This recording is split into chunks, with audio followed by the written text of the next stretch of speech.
All right, so Baruch atah Adonai Eloheinu melech haolam shekidshanu b'mitzvotav v'tzivanu la'asok b'divrei Torah. We left off on page 238, but what I want to do is read quickly in English the chapter to this point so that we remember, because it's been 2 weeks since we looked at it. So I'll just read it quickly. Back to 232. And Avimelech, the son of Yerubbaal, went to Shechem unto his mother's brethren. Remember, Yerubbaal is also Gideon, right? And he had 70 sons. There's one who's a son of a concubine, 71 sons. One who's a son of a concubine, and then 70 others. So Avimelech, the son of Yerubbaal, who's also Gideon, went to Shechem unto his mother's brethren and spoke with them and with all the family of the house of his mother's father, saying, Speak, I pray you, in the ears of all the men of Shechem, which is better for you, that all the sons of Yerubbaal, who are 70 persons, rule over you, or that one rule over you. Remember also that I am your bone and flesh. And his mother's brethren spoke of him in the ears of all the men of Shechem all these words, and their hearts inclined to follow Avimelech, for they said, He is our brother. And they gave him 70 pieces of silver out of the house of Baal Brit, where with Avimelech hired vain and light fellows who followed him. And he went unto his father's house at Ophrah, and slew his brethren, the sons of Yerubbaal, being 70 persons, one upon one stone. But Yotam, the youngest of Yerubbaal, was left, for he hid himself. And all the men of Shechem assembled themselves together, and all Beit Milo, and went and made Avimelech king by the terebinth of the pillar that was in Shechem. And when they told it to Yotam, he went and stood in the top of Mount Gerizim, lifted up his voice and cried, and said unto them, Hearken unto me, you men of Shechem, that God may hearken unto you. The trees went forth on a time to anoint a king over them, and they said unto the olive tree, Reign thou over us. But the olive tree said unto them, Should I leave my fatness, seeing that by me they honor God and man, and go to hold sway over the trees? And the trees said to the fig tree, Come thou and reign over us. But the fig tree said unto them, Should I leave my sweetness and my good fruitage, and go to hold sway over the trees? And the trees said to the vine, Come thou and reign over us.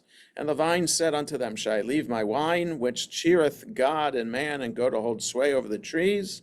Then said all the trees unto the bramble, Come thou and reign over us. And the bramble said unto the trees, If in truth ye anoint me king over you, then come and take refuge in my shadow. And if not, let fire come out of the bramble and devour the cedars of Lebanon.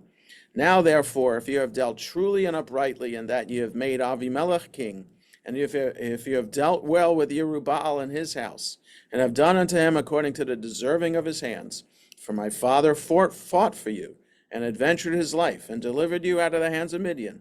And you are risen up against my father's house this day, and have slain his sons, 70 persons, upon one stone, and have made Avimelech, the son of his maidservant, king over the men of Shechem, because he is your brother. If you then have dealt truly and uprightly with Yerubbaal and with his house this day, then rejoice you in Avimelech, and let him also rejoice in you. But if not, let fire come out from Avimelech, and devour the men of Shechem and Beit Milo. And let fire come out from the men of Shechem and from Beit Milo, and devour Avimelech. And Yotam ran away and fled, and went to Be'er, and dwelt there for fear of Avimelech and his brother.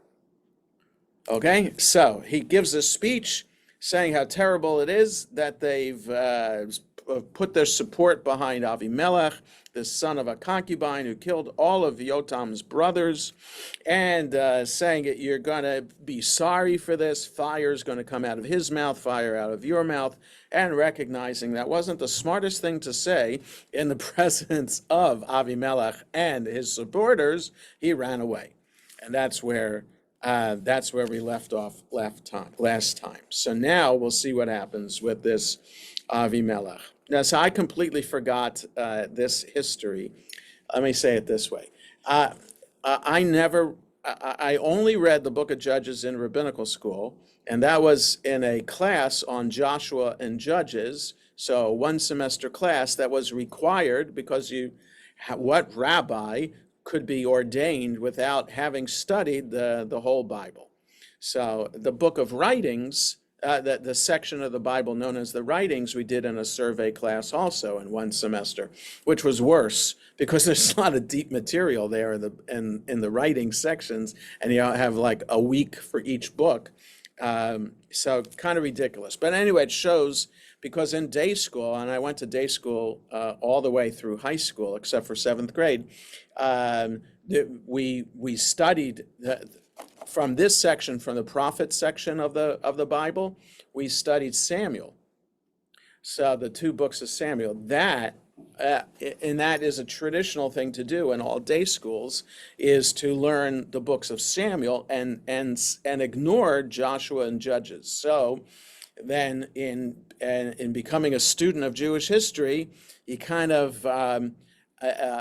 forget about what happens in Joshua and Judges, because really it's all a prelude to Saul and David, well, to Samuel, Saul, and David, and the dynasty really of Israel, the kings of Israel, coming from David. So who cares about the fact that Avimelech was really the first king of Israel? So I guess if you'd have, a Jewish Jeopardy, who was the first king of Israel, and everybody says Saul, technically they're wrong. Because it says right here in verse 22, Vayasar Avimelech Yisrael shlosh shanim. Avimelech was a minister, says here, prince, but ministered over Israel for 3 years. But I mean, but perhaps he's not considered rightly the first king because the entire people of Israel didn't raise him up as king. It was only the people of Shechem. Yeah, Barry. But don't they use the idea of judges and kings kind of intermixed? I mean, because there were judges who were the rulers of Israel. I mean, Yes. Deborah Yes. and the others. Right, but they're called judges. Here, he's called a king. So, yeah, or at least, yeah, you'll see. You'll see that the word to rule or to be set up as king is used here for him. So perhaps the difference is Samuel, as the accepted prophet, he's like the last judge and prophet of Israel before King Saul. So it's clear to the entire people of Israel that Samuel is the one, and he anoints Saul. So therefore, that's accepted by God and the people. Avimelech, we'll see in the next verse, is not accepted by God, and much of the people of Israel don't accept him as king either. So it just gets to the whole, the very fluid nature, to put it mildly, of the people of Israel at this time.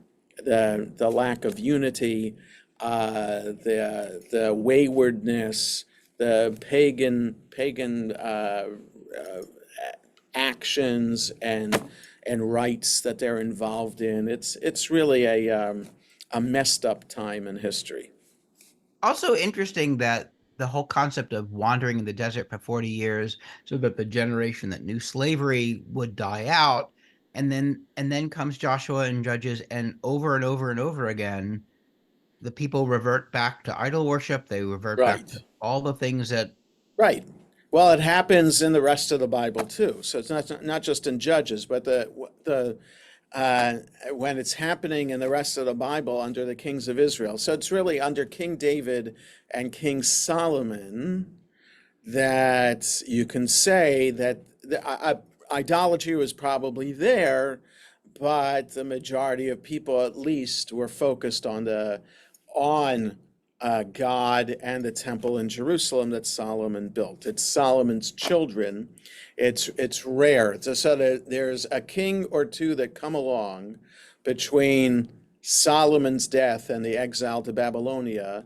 The one or two kings who throw out the idols and have the people turn back to God. So it's really only one or two, and that's just in the southern kingdom of Israel, which is Judah. In the northern kingdom, none of them were all of them were rebels in that they built an alternative temple, and they allowed idol worship in that temple, and all the northern kings. So from the Is that the death of temple in Dan?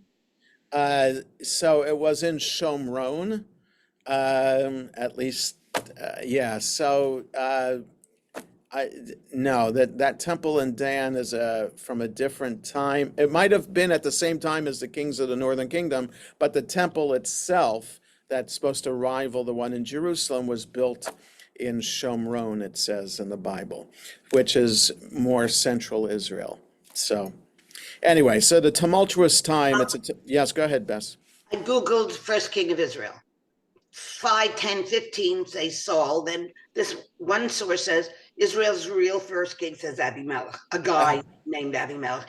The source is mymorningmeal.com. I never heard of this. I don't know who that is. Me neither. My morning meal.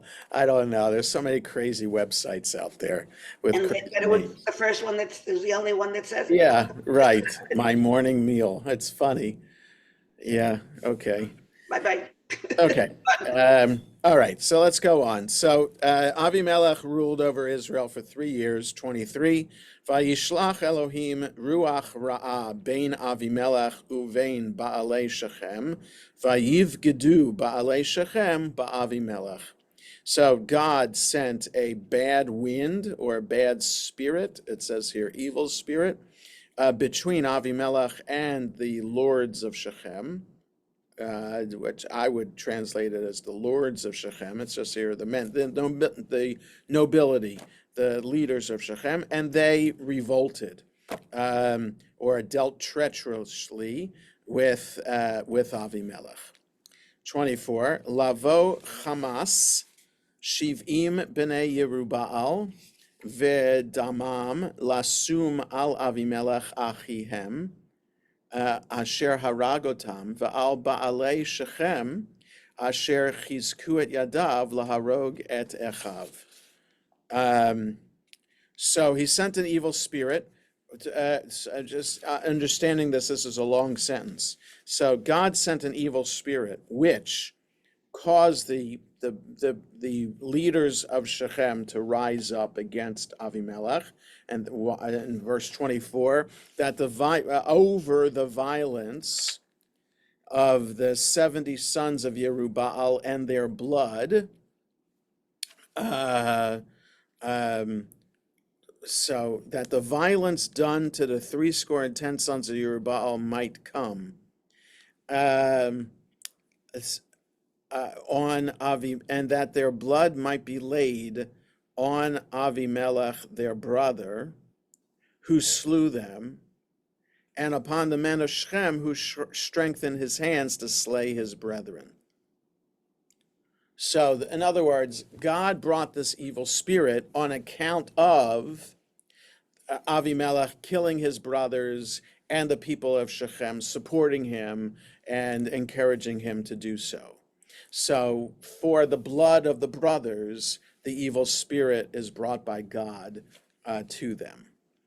25. Vayasimu lo ba'alei Shechem me'arvim al rashi heharim vayigzelu et kol asher ya'avor aleihem badarech vayugad la'Avimelech. So the men of Shechem set liars in wait on the tops of the mountains, and they robbed all that came along by way of them, and it was told to Avimelech. Okay, so they made road travel dangerous by setting up people who are going to rob anybody who comes along the road. So in other words, a king is successful if there's peace in the land and people are safe.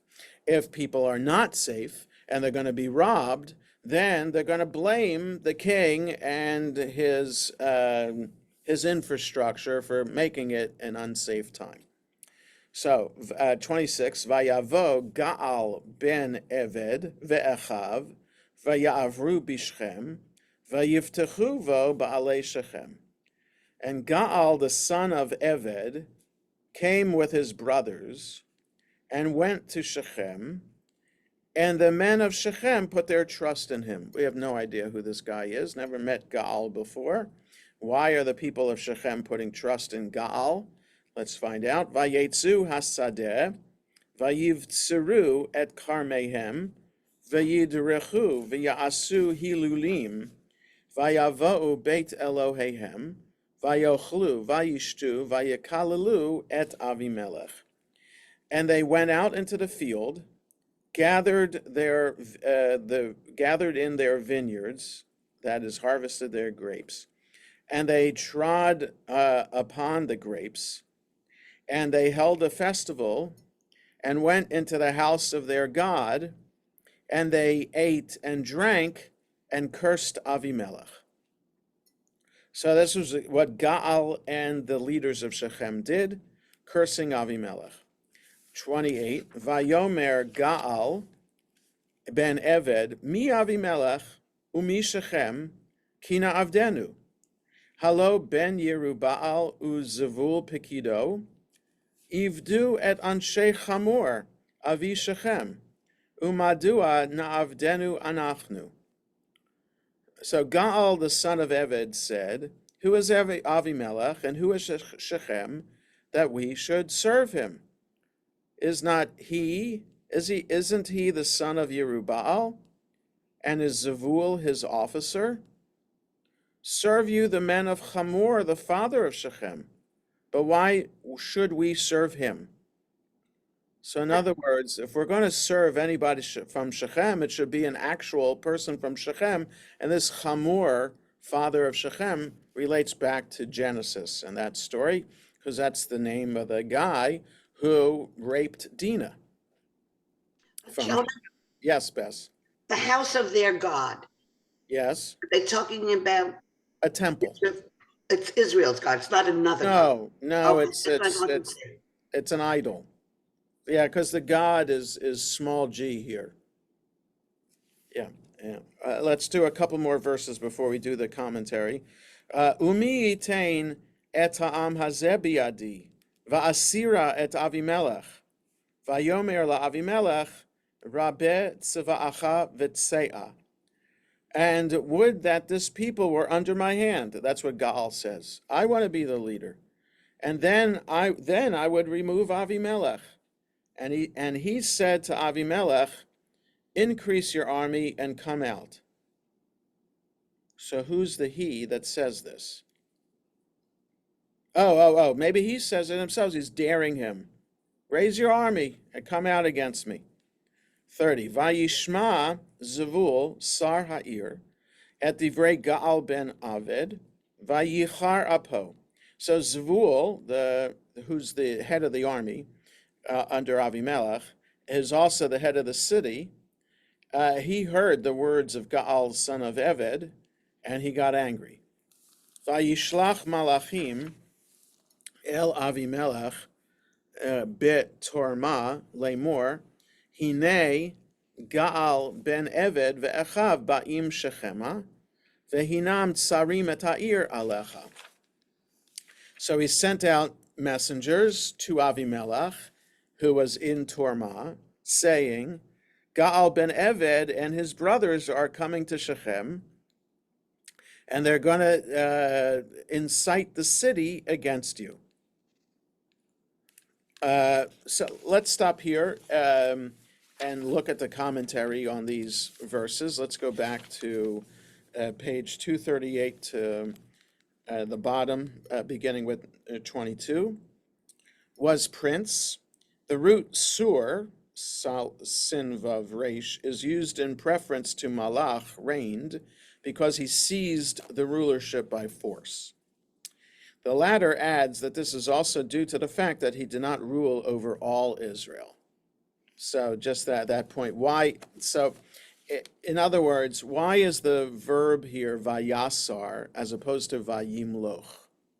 So vayimloch is the verb of melech, king. So vayimloch ruled.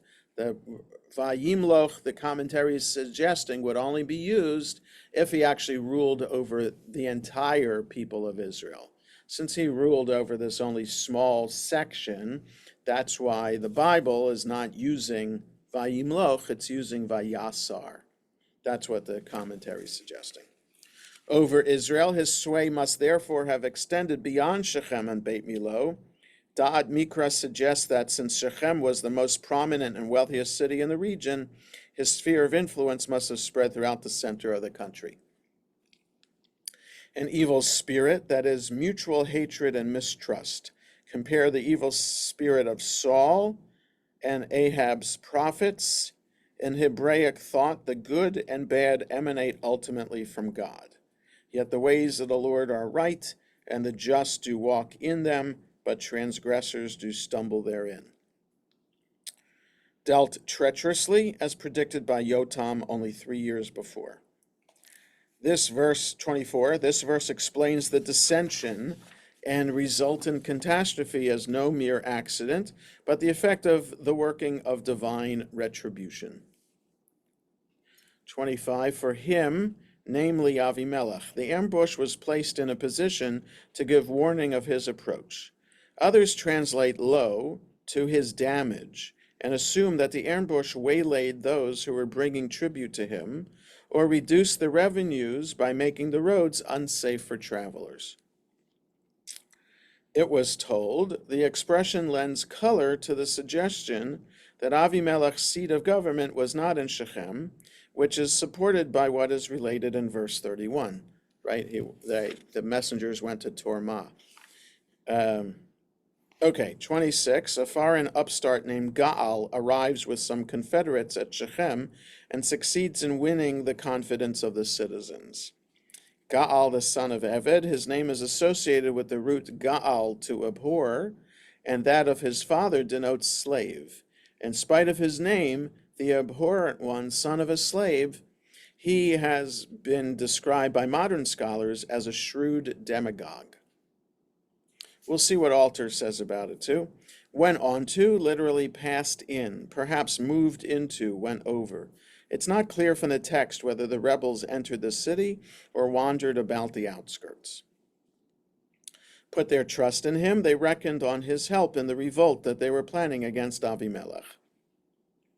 27, the purpose of the verse is to inform us that whereas up to then the citizens were afraid to celebrate the vintage publicly, they now openly defied Avimelech, or a public celebration of this kind was an occasion which brought to the surface the latent discontent with Avimelech's rule. Festival, the noun Hilulim, occurs again only in Leviticus 19, where it's translated giving praise.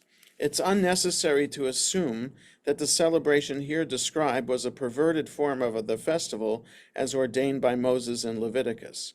All nations of antiquity gave vent to their joyous emotions at the time of vintage. Hence, this was the Canaanite vintage festival. Their God, the Israelites in that region, were devotees of the idolatrous cults of Canaan. It's also possible that the people of Shechem were the descendants of the original Hivites who inhabited Shechem in ancient time. Cursed, perhaps the sense here is spoke lightly of. According to the Targum, the Aramaic, however, they actually cursed him. 28, with the citizens of Shechem in hilarious and defiant mood, Gaal calls for the overthrow of Avimelech's regime. Who is Avimelech that he should be prince over the city of Shechem? And who is Shechem, etc.? Why should the citizens of Shechem be under the rule of Avimelech? He is the son of Yerubbaal, an alien who came from an Israelite district, Ophrah of Aviezer, and has no right to be ruler. And Zevul, his officer, he too has little claim to office as Avimelech. If you are seeking to prince over yourselves, let him be one of the men of Hamor, who was ruler of the city of ancient times. Why should we serve him, namely Avimelech? Would that, etc. If only he exercised control over the people, he would soon depose Avimelech. For the sense of remove, see 1 Kings. He said to Avimelech, Gaal did not, of course, throw out his challenge in the presence of Avimelech. The words were reported to Zevul, who communicated them to the king. Increase your army, a message of boastful defiance. Come out from wherever you may be and give battle. Or on 241, ruler of the city, he was the governor of Shechem under Avimelech's direction.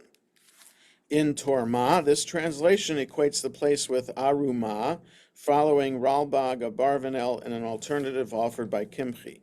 According to the Targum and Rashi, we should render privily or craftily. So in other words, it's not a place name. Those two commentaries suggest it's an adjective, how they came to Avimelech as opposed to where they came to. Will incite, etc., free rendering of a difficult Hebrew phrase, which is literally are besieging the city against you, that is to prevent you from entering. 32, which is the last verse. No, we didn't read 32 yet. Okay, so let's read altar on these. So 157 in altar. Beginning with verse 24, abetted him, literally strengthened his hands. They robbed whoever passed. Despoiling wayfarers is hardly required to combat Avimelech, and so it is a sign that the notables of Shechem are as scurrilous as he, and both parties will come to a bad end. In fact, these depredations may be what gives away to Avimelech their location on the heights. Gaal, son of Eved, the patronymic means either son of a slave, or Eved is a shortened form of Ovadia, which means slave or servant of God. Held a celebration. The vintage celebration involves drinking, and it's in a state of drunkenness that Gaal can confidently incite the celebrants to rebel against Avimelech, who is, after all, a ruthless killer, and also, as will become clear, a savvy military commander. Were not the son of Yerubbaal and Zevul, his officers, subject to ... Hamor, father of Shechem? Avimelech is the son of an Israelite father who is not a native of Shechem. As such, he has no legitimate claim to dominate the Shechemites. Muster the full strength of your army. Literally, multiply your army, the idea being, show me all you have, I can handle it. Arumah, so he says Arumah and not Torma. The received text says Torma, but Avimelech is in Arumah. Okay, so we'll stop there and continue in the Hebrew. This is a lengthy chapter. What is Question. Oh, I'm what sorry. does Let that. received text mean? Received text is the accepted text that everybody, the traditional text that we're reading from. So that says Torma. But he says, based on the commentaries that we saw, that it's better that it should be Arumah. Yes, Barry. So this is the third character in the Jewish Bible that is called Abimelech. So there was the king with Abraham, the king The with Philistines. Yes, Right. that's right. So, assuming that Abimelech sort of means king, it's not necessarily Father, my father is king. my father's king. And then, you have Hamor again. So in Shechem, everybody theoretically converted. They had a circumcision. They were killed. Right. Is it implied that they just went back to paganism and after? We have no idea. We have no Okay. idea. I mean, it's interesting that the same names keep Yes. cycling back, but Yes, well, that's because this is the Bible, so we're reading this story from the Bible's perspective. Who knows, first, if the story is even historically accurate, and two, what would somebody else who doesn't have an Israelite perspective, how would they tell the same story? So we don't know. Okay, let's continue with 32. Maybe we'll do 32 to 41. Va'ata kum laila ata v'ha'am asher itach va'erov basadeh. So this is Zevul is telling what Avimelech should do, a strategy. Now get up at night, you and the people that are with you, and lie in wait in the field.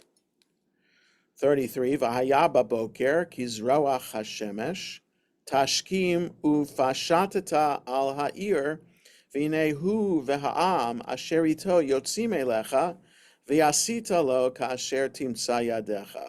And then in the morning, at sunrise, get up and set upon the city, and then he and the people with him who are coming out to you, you can do to them whatever you'll want to do. So in other words, if you set up a trap at night and attack at dawn, you'll be able to have the advantage and defeat him handily. 34, Vayakom Avimelech v'chol ha'am asher imo laila vaye'ervu al Shechem arba'a roshim. So Avimelech got up and all the people with him that night, and they lay in wait at Shechem 4 companies. Who knows how many are in a company, but 4 companies worth. Vayetze Gaal ben Eved vayamod petach sha'ar ha'ir vayakam Avimelech v'ha'am asher ito min ha'ma'arav. So Gaal, son of Eved, went out and stood at the opening to the gate of the city, and Avimelech got up and the people with him from the ambush. Vayar Gaal et ha'am vayomer el Zevul hine am yored meroshei heharim vayomer elav Zevul et tseil heharim ataro ka'anashim. So Gaal sees the people and says to Zevul, there come people down from the tops of the mountains. And Zevul said to him, you're seeing a shadow of the mountains as if they were men. 37, Vayosef od Gaal ledaber, Vayomer hine am yordim me'im tabur ha'aretz, verosh echad ba miderech elon me'onanim. And Gaal further said, here's people coming down from the middle of the land, and one company comes by way of Elon Me'onanim. 38, Vayomer elav Zevul, Aye efo picha asher tomar mi Avimelech kina avdenu, halo zeh ha'am asher ma'asta bo, tsena ata v'hilachem bo. And Zvul says to him, where now is your mouth that said, who's Avimelech that we should serve him? Isn't this the people that you were despised? Go now and fight them. So it's at this point that Zevul says, ha ha ha, look at all these armies now against you, and you called them out, so now you have to fight. Vayetze Gaal lifnei ba'alei Shechem, vayilachem ba'Avimelech. Gaal went out before the lords of Shechem, and he fought Avimelech. Vayir defehu Avimelech, vayanas mipanav, vayiplu chalalim rabim ad petach hasha'ar. So Avimelech chased after him, he fled from before him, and lots of bodies fell at the entrance to the city. Vayeshev Avimelech ba'aruma, vayegaresh Zevul et Gaal ve'et echav mishevet b'Shechem. Avimelech dwelled in Arumah, and Zevul drove out Gaal and his brothers from dwelling in Shechem. So that's phase 1 of the battle. So let's read the commentary on 32 to 41, bottom of 241. The strategy which Zevul proposed was put into operation as described in verses 34 and following. Set upon, literally spread out upon, an apt verb to describe the deployment of troops. As you shall be able, literally as your hand will find, that is, either kill or capture Gaal. 4 companies, the usual manner was 3. Thou seest, etc. The mocking tone in which this is said is more apparent to the reader than it was to Gaal. Middle, that is navel, that is the central hill in the district. So what does tabur mean? So explaining the word middle. Elon Me'onanim, the name signifies oak of the diviners. thy mouth, that is thy boastful language. Unto the entrance, Avimelech did not storm the city, since Gaal and his forces were inside. Dwelt, this follows Metzudat David. Malbim, however, prefers to translate abode, explaining that he only stayed there for that night. Arumah, an unidentified place in the vicinity of Shechem, the modern El Orma, southeast of that city, has been suggested. Okay, so let's see if what Alter has here. Just a little bit on 159. The shadows of the mountains. The Hebrew has a singular shadow. Zavul's canny stratagem is to make Gaal think there's no army swooping down on him until it's too late. Given that it's very early in the morning, mountains to the east would cast long shadows. Troops are coming down from the heartland. Some time has elapsed, and Gaal now can clearly see that these are troops, and that one column is headed toward him from a particular place, Elon Ma'onanim, which means soothsayers, terebinth. The exact meaning of Tabur, Haaretz, translated here as heartland, is uncertain because Tabur appears nowhere else. The Septuagint renders it as navel of the land, and in later Hebrew, this was taken up as the word for navel. Your big mouth, the Hebrew says only your mouth, but a sarcastic sense of this sort is strongly implied. Okay, so let's see if we can finish the chapter. Vayehi mimocharat, we're in verse 42 to 42. Vayehi mimocharat, vayetze ha'am hasadeh, vayagidu la'avimelech. So the next day, the people went out to the field, and it was told to Avimelech, Vayikach et ha'am, vayechetzeim lishlosha rashim, vaye'erov basadeh, vayar v'hinei ha'am yotzei min ha'ir, vayakam aleihem vayakem. So he took the people, divided them into 3 camps, 3 companies, and lay in wait in the field, and saw, and there were the people coming out of the city, and he rose up against them and smote them. Va'avimelech v'harashim asher imo pashtu v'ya'amdu petach sha'ar ha'ir, u'shnei harashim pashtu al kol asher basadeh v'yakum. And Avimelech and the companies that were with him rushed forward and stood at the entrance to the gate of the city, and the 2 companies rushed all that were in the field and smote them. Va'avimelech nilcham ba'ir kol hayom hahu, vayilkod et ha'ir, ve'et ha'am asher ba harag, vayitotz et ha'ir, vayizra'eha melach. Avimelech fought against the city all day, and he took the city and the people in it he killed. And he beat down the city and sowed it with salt. So that's a common practice. I think the Romans did that too. Wherever they conquered, they put salt over it. It's kind of to the conqueror's detriment, because if you put salt on the ground, you're not going to be able to grow anything. But it just means that to show we're going to utterly destroy this place. 46. Vayishmeu kol ba'alei migdal Shechem vayavo'u el Tziriach Beit El Berit.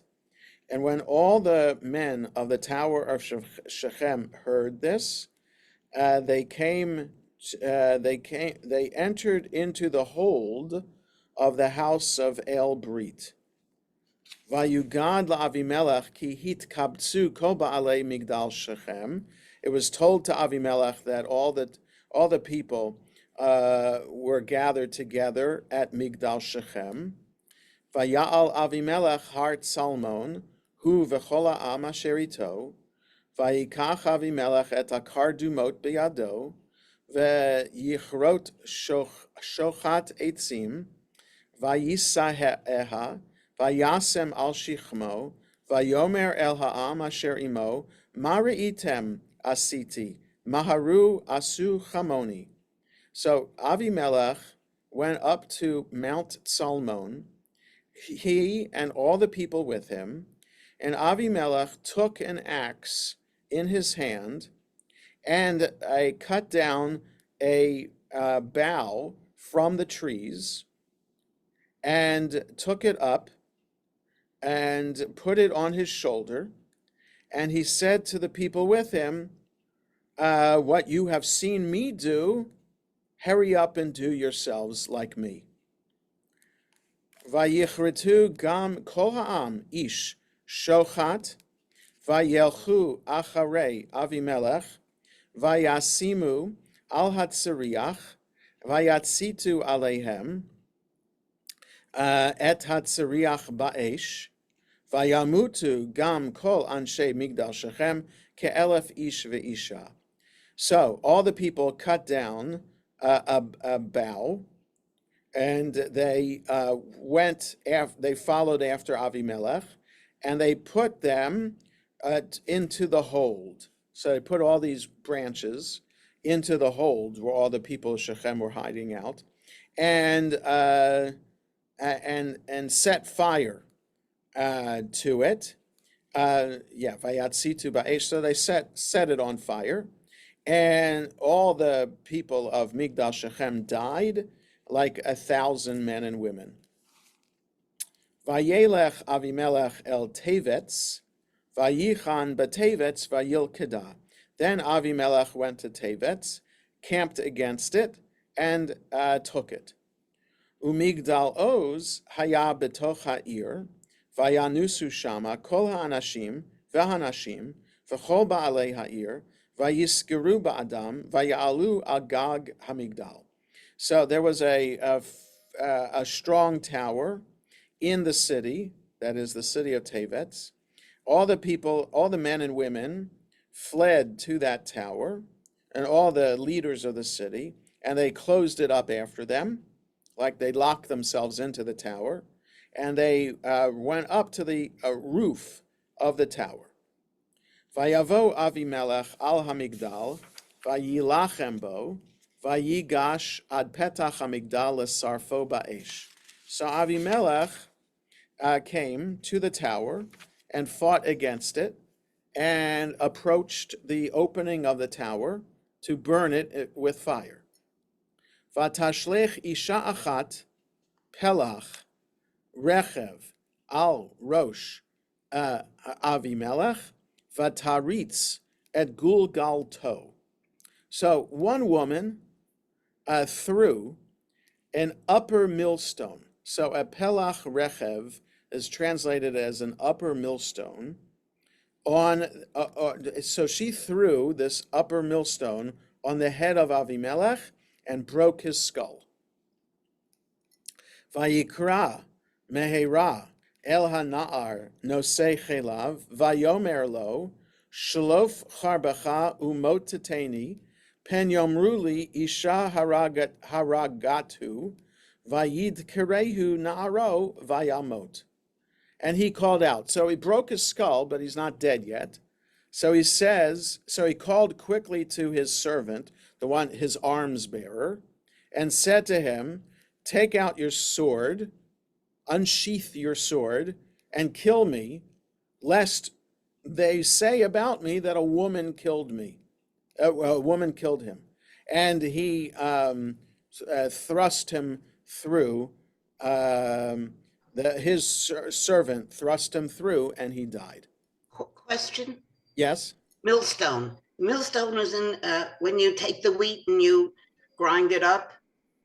So it says here, the upper revolving stone of a hand mill, circular in shape, a foot or so in diameter, and several inches thick, with a handle for the person who grinds. So it's a personal. Okay, because that's what I'm going to say. The millstone for the wheat. Right. So it's not the big one. It's a personal one. How's she going to do that? Right. Exactly. Okay. Exactly. So he just had good aim, got his head, and he's about to die, and gets his servant to kill him with a sword. 55, Vayiru ish Yisrael ki met Avimelech, vayelchu ish limekomo. All the people of Israel saw that Avimelech died, and everybody went home. Vayashev Elohim et Ra'at Avimelech asher asa la'aviv laharog et shivim echav. And thus God requited the evil that Avimelech did to his father to kill his 70 brothers. Ve'et kol ra'at anshe Shechem heshiv Elohim berosham vatavo aleihem kilalat Yotam ben Yerubbaal. And all the wickedness of the men of Shechem did God requite upon their heads, and upon them came the curse of Yotam, the son of Yerubbaal. So what Yotam said on the mountaintop came true about the people of Shechem and about Avimelech. Okay, quite the story. Okay, so we left off at 42, right? Yes. So let's go back to 42 on 242 in the commentary. The people, the inhabitants of Shechem, went out to attend to their usual work. They felt certain that Avimelech would not attack 2 days in succession. The companies that were with him, this rendering is against Kimchi and others who translate the word here as chiefs, since Avimelech led only one company. Metzudat David, however, explains it as one of the companies. Rush forward, the same Hebrew word is rendered set upon in verse 33, and rushed upon in the second part of this verse. The modern equivalent is deployed. Stood in the entrance to cut off the retreat of those who were in the field, that is outside the city, and prevent help reaching them from the city. Sowed it with salt, see Jeremiah 17, Psalm 107, Job 39.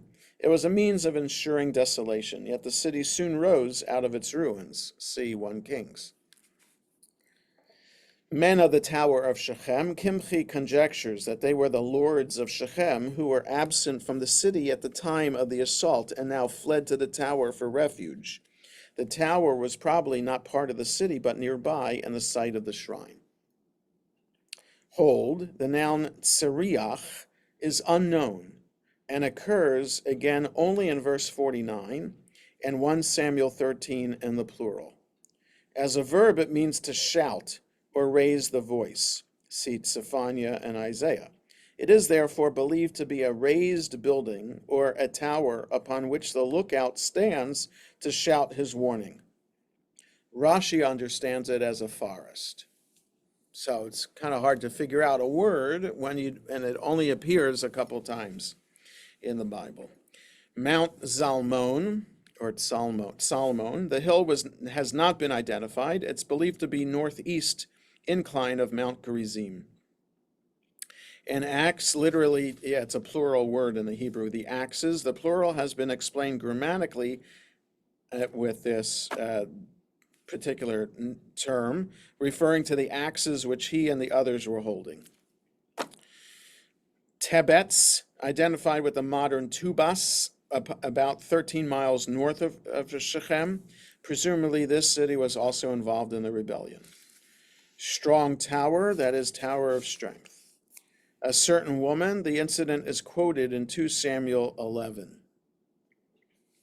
Upper millstone, the upper revolving stone of a hand mill, circular in shape, a foot or so in diameter, and several inches thick, with a handle for the person who grinds. These stones were as much as 27 pounds in weight. So that's pretty big to throw.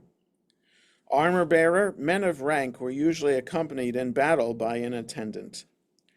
A woman slew him. To a warrior, the most ignoble death was that inflicted by the hand of a woman. The men of Israel, these words lend support to the view that the rebels against whom Avimelech fought were Canaanites. The inhabitants of Shechem and Tebetz were doubtless mixed.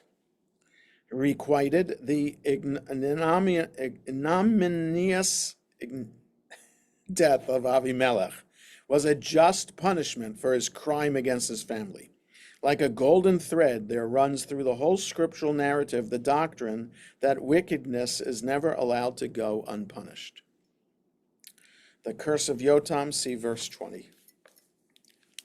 Okay, let's read what Alter says and call it a day, because we'll start chapter 10 next week.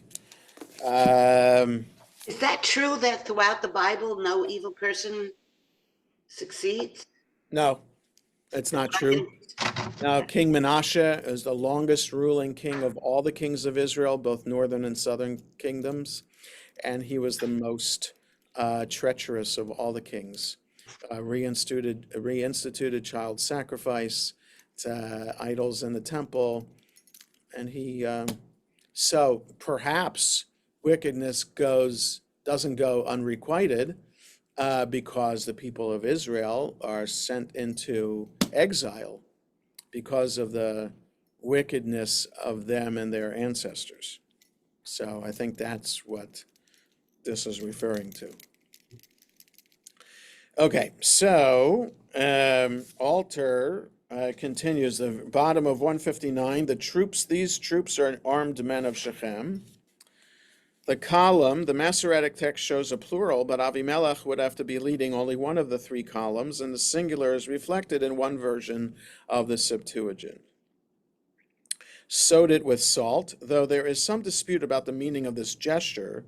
Sowing a field with salt would make it infertile, so the likely intention is to mark the site as a place of eternal desolation. Shechem Tower, in all likelihood, this name indicates a place close to Shechem, but not part of it.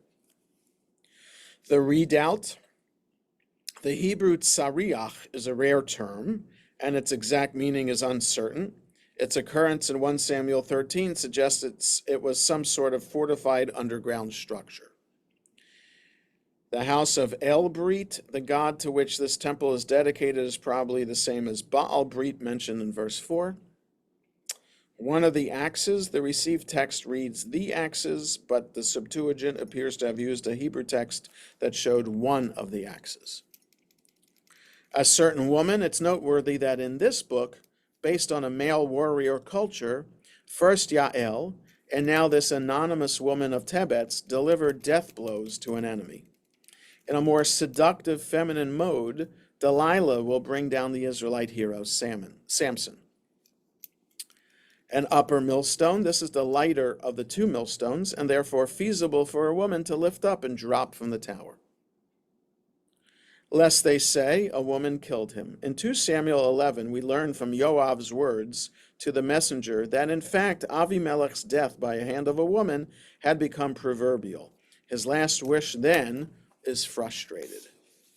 So the story then goes out that it's not the servant who kills him with the sword, but it's the woman with the millstone who killed him.